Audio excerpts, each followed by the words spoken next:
Una barcaza de generación de electricidad anclada en la ribera occidental del río Osama permanece instalada pese a que hace 3 años se consideró de alto riesgo para el río y se otorgó un plazo de 6 meses para su traslado.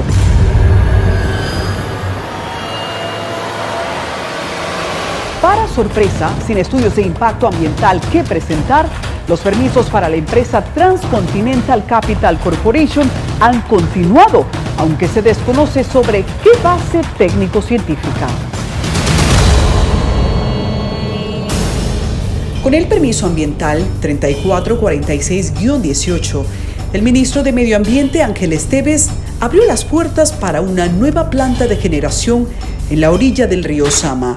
El proyecto, denominado Estrella de Mar 3, es una segunda barcaza flotante que vendría a sustituir la ya controvertida Estrella de Mar 2. En el año 2018, al inicio, admitió la Estrella del Mar 2. Luego, en septiembre de ese mismo año, admitió la Estrella del Mar 3, en sustitución de la 2.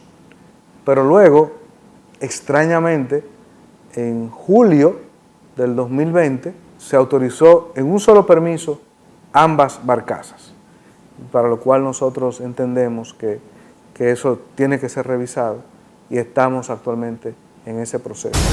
Estrella de Mar 3 es una barcaza de 2 turbogeneradores de 50 megawatts, cada una construida para trabajar a gas natural como combustible.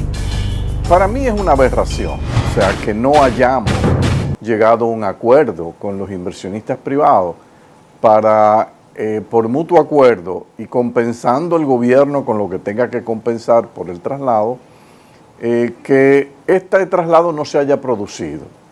Más preocupante aún es el anuncio de que al lado se va a instalar Estrella del Mar 3, que es una planta más grande que esta, eficiente también, que se está construyendo en Singapur. Creo que en cualquier momento puede estar llegando.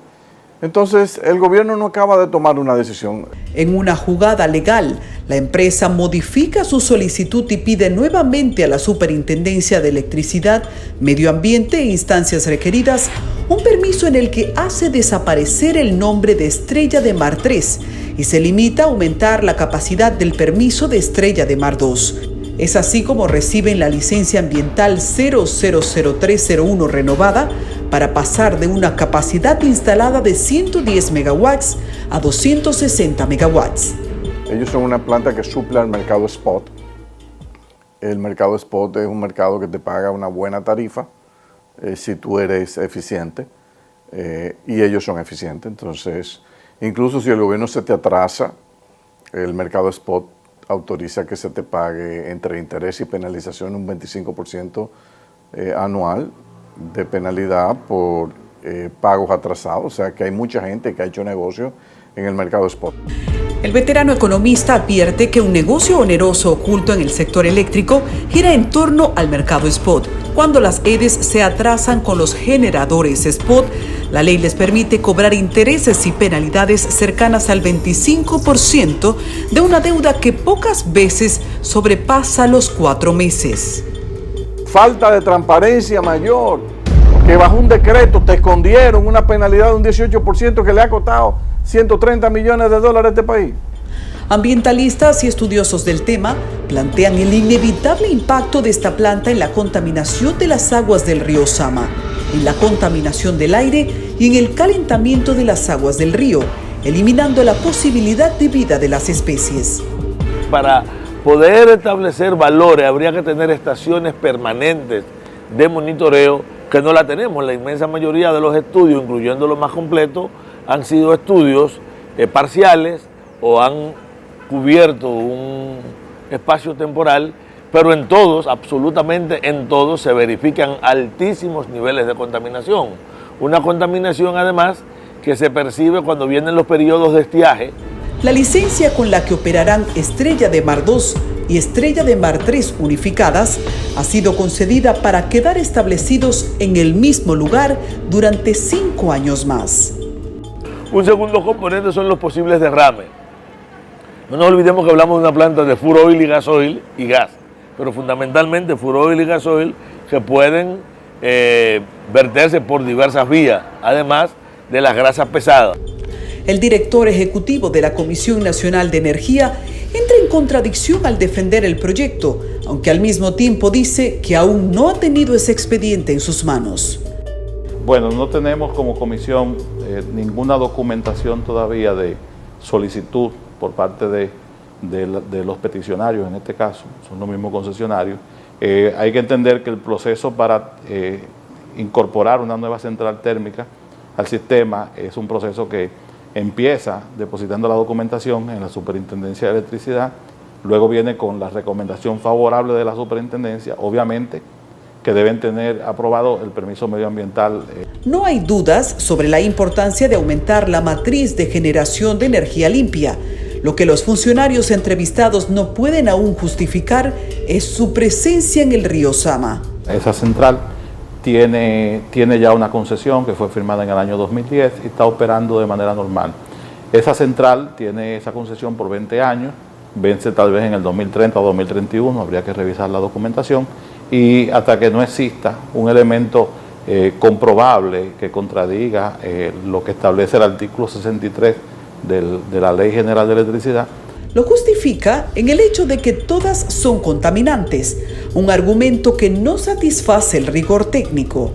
Todos los mecanismos de generación de energía, automáticamente todos son contaminantes, incluso las renovables, porque una vez tú tienes, por ejemplo, una planta solar, esos paneles solares tienen una vida útil y tú necesitas desmontarlos para montar otros o para concluir el proceso de concesión de la planta.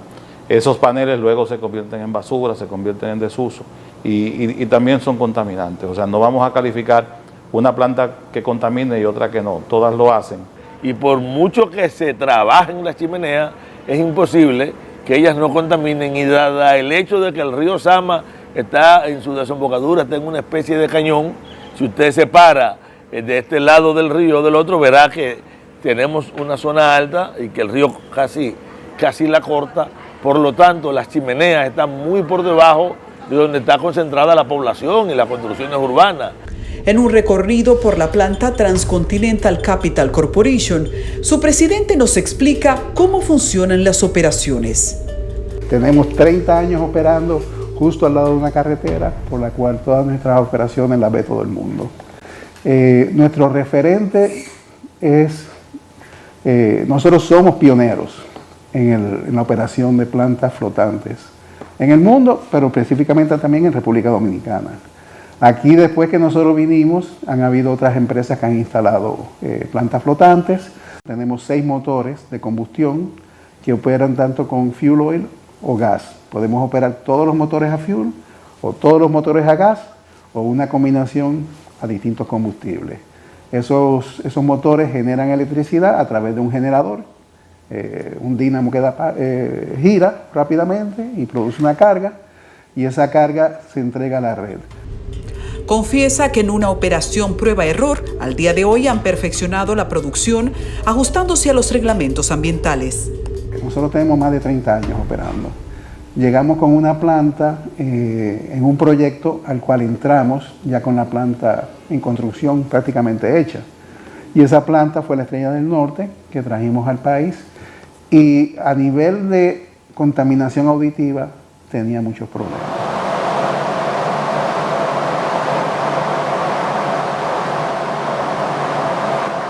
Los próximos proyectos fueron una mejoría sobre eso.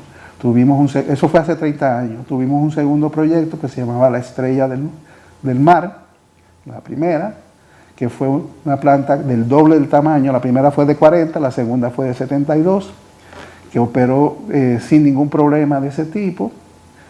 Y esas plantas recientemente, en el 2010, las vendimos y trajimos esta nueva planta que se llama la Estrella del Mar 2. La planta se encuentra apagada y lo estará durante 45 días. Hombres trabajando en estructuras y también en el lugar donde será posicionada la planta Estrella de Mar 3. No utilizamos contratos con el Estado, por lo cual tenemos que ser muy eficientes para estar en línea y ganar dinero. No tenemos precios garantizados, no tenemos exoneraciones de impuestos. No tenemos ningún otro beneficio más que el que nos deja el negocio. Su presidente, Armando Rodríguez, nos presentó informes de cumplimiento defendiendo el manejo ambiental del proceso de generación. En evaluaciones privadas hechas a sus aguas, establecen estar en el cumplimiento de la norma. Nosotros estamos aquí, obviamente, para ganar dinero.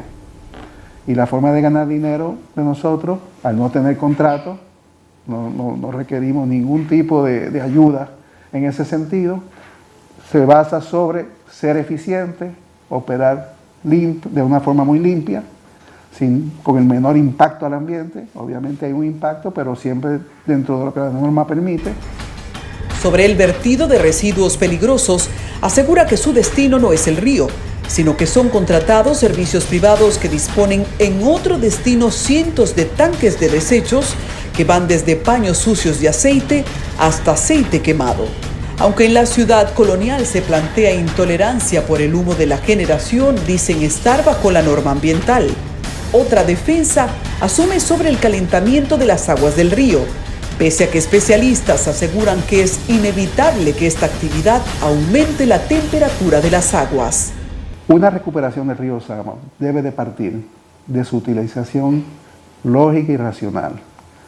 No solamente quitando toda posibilidad de actividad humana del río, se consigue que esté limpio. Hay otras formas de hacer eso.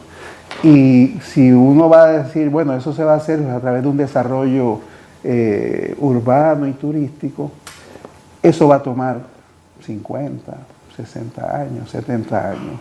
Lo más lógico para recuperar el río Sama es que su utilización sea amplia y con un criterio de mitigar y eliminar la contaminación en la medida de lo posible. La ubicación de este consorcio en la ribera de un río va más allá. Las plantas generadoras de electricidad son escenarios donde pueden desatarse catástrofes ambientales que van desde vertido a las aguas del río por accidente, choque marítimo en alguna de sus plantas o inclusive accidentes de la naturaleza. Pero eso es una barbaridad. Entonces yo creo que aquí hay temas que le dan largas y largas y largas y los gobiernos hablan mucho, pero al final terminan no haciendo nada. Hay muchos intereses, tú no sabes qué intereses dentro del gobierno hay apoyando a estos generadores. Adicionalmente, la empresa generadora come con sus damas, no teniendo que asumir ningún costo de transporte terrestre debido a que su destino es el mismo puerto. ¿Existen en el mundo otros proyectos similares? Para nuestro asombro, es una de las pocas tecnologías en las que fuimos pioneros. El país sirvió de ensayo y a estas alturas sabemos que no se trató de un halago, sino de aprovechar debilidades en un país tercermundista en donde fueron ajustando su tecnología en un sistema de prueba-error. Al día de hoy ya hay barcazas de generación eléctrica en otros países. Un ejemplo de los riesgos que pueden producirse es lo ocurrido en 4 barcazas pertenecientes a la empresa Impala Terminals Colombia. Se soltaron de su zona de fondeo y terminaron chocando contra el muelle Pescador de Colores en el 2020. Otro caso fue la explosión de una barcaza en Cotecmar, también en Colombia, donde 5 personas fallecieron. La generación de combustible es ya una actividad peligrosa, por lo que su ubicación es una de las principales medidas de contingencia. Los costosos subsidios de que se beneficia esta planta fueron establecidos en un momento en que la realidad energética era otra para el país. Las plantas Estrella de Mar 2 y Estrella de Mar 3 representan un problema ambiental que choca con criterios de ordenamiento territorial y dificulta los planes de desarrollo para incorporar el río a todo el entorno del Gran Santo Domingo, ya que sería la vía de acceso al Parque Nacional Humedales de El Osama para complementar una oferta turística en torno al Gran Santo Domingo.